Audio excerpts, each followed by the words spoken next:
Hello, welcome to our channel. ഇന്ന് നമ്മൾ തേനീച്ചയ്ക്ക് feeding കൊടുക്കാനായിട്ടാണ് പോകുന്നത്.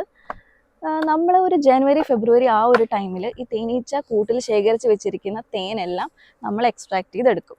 അപ്പോൾ ഇവരുടെ ആവശ്യത്തിനായിട്ട്, അതായത് ക്ഷാമകാലം മഴക്കാലമൊക്കെ വരുമ്പോൾ ഇവരുടെ ആവശ്യത്തിനായിട്ടാണ് ഇവരുടെ പെട്ടിയിൽ സ്റ്റോർ ചെയ്ത് വെക്കുന്നത്. അപ്പോൾ നമ്മൾ എന്ത് ചെയ്യണം, ഇവർക്ക് ഫീഡിങ് ആയിട്ട് എന്തെങ്കിലും നമ്മൾ കൊടുക്കണം. അതിനായിട്ട് നമ്മൾ പഞ്ചസാര കലക്കിയിട്ട് അതാണ് ഇവർക്ക് ഫീഡിങ് ആയിട്ട് കൊടുക്കുന്നത്. അപ്പം ആ ഒരു സംഭവമാണ് ഇന്ന് നമ്മളിവിടെ ചെയ്തുകൊണ്ടിരിക്കുന്നത്. ഫീഡിങ് കൊടുക്കുന്നതിൻ്റെ മുന്നേ ആയിട്ട് നമ്മൾ കൂടെ ഒന്ന് എക്സാമിൻ ചെയ്ത് നോക്കും, ഗ്രോത്ത് ഉണ്ടോ, അതുപോലെ എന്തെങ്കിലും പ്രശ്നമുണ്ടോ എന്നൊക്കെ നോക്കും. അപ്പോൾ അതാണ് ഇവിടെ ഇപ്പോൾ സ്വാതി ചെയ്തുകൊണ്ടിരിക്കുന്നത്. നമ്മൾ ചിരട്ടയ്ക്കുള്ളിലാണ് തേനീച്ചയ്ക്ക് ഫീഡിങ് കൊടുക്കുന്നത്. അപ്പോൾ നമ്മൾ ചിരട്ട ഇവിടെ കൂട്ടിയിട്ടിട്ടുണ്ട്, അത് എടുക്കാനായിട്ട് പോവാം.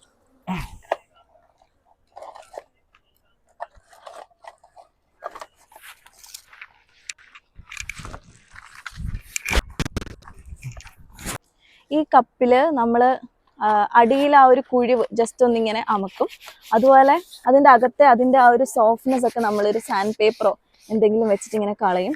അപ്പോൾ നമ്മൾ എന്ത് ചെയ്യുന്ന വെച്ച് കഴിഞ്ഞാൽ ഈ തേനീച്ചയ്ക്ക് നമ്മൾ ഫീഡിങ് കൊടുക്കുമ്പോൾ കുറേ ഈച്ച അതിലേക്ക് വീഴും. അങ്ങനെ വീണ് കഴിഞ്ഞാൽ അവർ ചത്തുപോകാണ്ടിരിക്കാൻ വേണ്ടിയാണ് നമ്മൾ ഈ ഒരു സാൻഡ് പേപ്പർ യൂസ് ചെയ്ത് നമ്മൾ ഇതിനൊരു ഗ്രിപ്പ് കൊടുക്കുന്നത്. നമ്മൾ അതായത് അതിന് തിരിച്ച് അതിലേക്കൂടെ കയറി പോരാൻ പറ്റും, അതില് പിടിച്ച് കയറാൻ വേണ്ടിയാണ്. പിന്നെ നമ്മൾ ഇതിനകത്ത് ചെറിയ ഒരു പ്ലാവിന്റെ ഇല അല്ലെങ്കിൽ ചെറിയ ഉണങ്ങിയ കമ്പിന്റെ കഷ്ണമൊക്കെ ഇട്ട് കൊടുക്കാറുണ്ട്. അതും അവരതിൽ വീണ് ചത്തുപോകാതെ അവരെ ഹെൽപ്പ് ചെയ്യാറുണ്ട്. ഓക്കെ, അപ്പൊ നമ്മളിപ്പോ ഫീഡിങ് കൊടുക്കാനായിട്ട് പോവാണ്.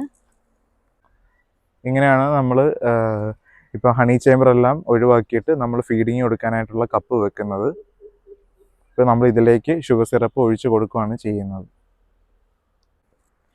നമ്മൾ ഇനി ഷുഗർ സിറപ്പ് കൊടുക്കാൻ വേണ്ടി പോവാണ്. നമ്മളിപ്പോൾ എടുക്കുന്ന ഷുഗർ സിറപ്പിന്റെ കൺസിസ്റ്റൻസി എന്ന് പറഞ്ഞു കഴിഞ്ഞാൽ 1 കിലോ ഷുഗറിന് നമ്മൾ 800 ml വാട്ടറാണ് നമ്മളിപ്പോൾ എടുത്തിരിക്കുന്നത്. ഇപ്പോൾ നമ്മൾ ഷുഗർ സിറപ്പ് കൊടുക്കാൻ സ്റ്റാർട്ട് ചെയ്തിട്ടേ ഉള്ളൂ. അത് അവരുടെ ക്ഷാമകാലം ഇപ്പോൾ സ്റ്റാർട്ട് ചെയ്തു. അപ്പോൾ ക്ഷാമകാലം സ്റ്റാർട്ട് ചെയ്യുന്ന ടൈമിൽ നമ്മൾ April, May, June, July, August വരെ നമ്മൾ ഈ ഒരു കൺസിസ്റ്റൻസിയിലാണ് നമ്മൾ ഷുഗർ സിറപ്പ് കൊടുക്കുന്നത്. ഈ കൺസിസ്റ്റൻസി നമ്മൾ ഒരു സെപ്റ്റംബർ ആയി കഴിയുമ്പോഴത്തേനും നമ്മൾ ചേഞ്ച് ചെയ്യാറുണ്ട്. നമ്മൾ അന്നേരം ഈ 800 ml വാട്ടറിന് പകരം നമ്മൾ 1 ലിറ്റർ വാട്ടർ നമ്മൾ യൂസ് ചെയ്യും. 1 കിലോ ഷുഗറിന് 1 ലിറ്റർ വാട്ടറാണ് നമ്മൾ എടുക്കുന്നത്. നമ്മളിപ്പോൾ ഇതിനകത്തേക്ക് ഒരു പ്ലാവിൻ്റെ ഇല വെച്ച് കൊടുക്കുവാണ്. സോ അവർക്ക് കുറച്ചും കൂടെ ഈസി ആയിട്ട് അവർക്ക് ഷുഗർ സിറപ്പ് അവർക്ക് കുടിക്കാൻ പറ്റും. അതിനകത്തേക്ക് ഈച്ച വന്ന് ചത്ത് വീഴുന്നത് നമുക്ക് ഒഴിവാക്കാൻ വേണ്ടി പറ്റും. ഇപ്പോൾ ഫീഡിങ് എല്ലാം നമ്മൾ കൊടുത്തു. ഇനി നമ്മൾ ആ പെട്ടി നല്ല സേഫായിട്ട് അടയ്ക്കുവാണ്. അതിനുശേഷം ഇതുപോലെ എന്തെങ്കിലും ഒരു പ്ലാസ്റ്റിക്കിൻ്റെ കവറോ ടർപ്പോളയോ എന്തെങ്കിലുമൊക്കെ ഇട്ട് നന്നായിട്ട് നനയാതിരിക്കാനായിട്ട് നമ്മൾ ആ കൂട് കവർ ചെയ്യണം.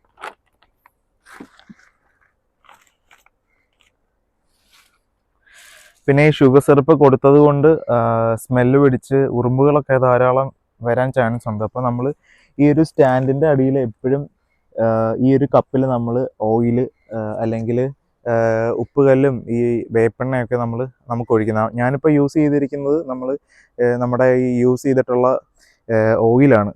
നമ്മുടെ വണ്ടിക്കകത്ത് യൂസ് ചെയ്യുന്ന ലൂബ്രിക്കൻ്റ് അല്ലേ, അപ്പോൾ അതാണ് നമ്മൾ ഇതിനകത്ത് കരി ഓയിലാണ് ഞാനിപ്പോൾ ആ സ്റ്റാൻഡിൻ്റെ കപ്പിനകത്ത് ഒഴിച്ചിരിക്കുന്നത്. അപ്പം ഈ ഉറുമ്പ് കയറുന്നത് നമുക്ക് കൂടിൻ്റെ ഉള്ളിലേക്ക് കയറി കൂടിനെ നശിപ്പിക്കുന്നത് നമുക്ക് ഒഴിവാക്കാൻ പറ്റും.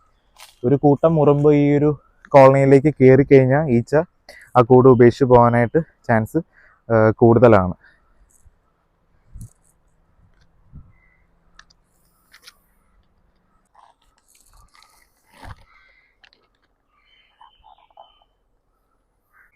പെട്ടി ഇതുപോലെ നമ്മൾ ടൈറ്റായിട്ടൊന്ന് കെട്ടിയൊക്കെ വെക്കുകയാണെങ്കിൽ കുറച്ചും കൂടെ പെട്ടി സേഫ് ആയിട്ടിരിക്കും. അല്ലെങ്കിൽ നമുക്കിപ്പോൾ നല്ല മഴയുള്ള ടൈം, കാറ്റും കാര്യങ്ങളൊക്കെ ഉള്ളത് കൊണ്ട് പെട്ടി കാറ്റത്തൊക്കെ ചിലപ്പോൾ മറിഞ്ഞു പോകാനായിട്ടൊക്കെ ചാൻസ് കൂടുതലാണ്.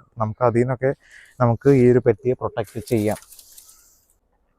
അപ്പം നമുക്ക് ഫീഡിങ് കൊടുക്കുന്ന വിശേഷം ഇത്രയേ ഉള്ളൂ. ഇനിയിപ്പം അടുത്ത ഒരു എപ്പിസോഡായിട്ട് നമുക്ക് പിന്നെ കാണാം. ബൈ.